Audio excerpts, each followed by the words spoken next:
Stamps and registration తర్వాత దీంట్లో ఏమంటారంటే గత సంవత్సరం మనకు వచ్చింది 14,295 కోట్లు. ఈ సంవత్సరం స్టాంప్స్ అండ్ రిజిస్ట్రేషన్ ద్వారా 18,228 కోట్లు ఆదాయం వస్తుందని బడ్జెట్లో బట్టి గారు ప్రతిపాదించారు. ఎట్లా వస్తుంది? దాదాపు 4,000 కోట్లు స్టాంప్స్ అండ్ రిజిస్ట్రేషన్ ద్వారా అదనపు ఆదాయం రాష్ట్రానికి వస్తుంది, దాన్ని మేము ఖర్చు పెడతాము అన్నారు.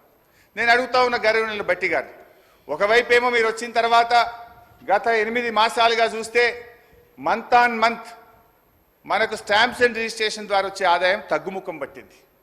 ఒకవైపు ఏమో రిజిస్ట్రేషన్లు తగ్గుతూ ఉన్నాయి, రిజిస్ట్రేషన్ ఆదాయం తగ్గుముఖం పడితే ఇంకొక వైపు మీరు 4,000 కోట్లు పెరుగుతుందన్నారు. ఏ రకంగా పెంచుతారు?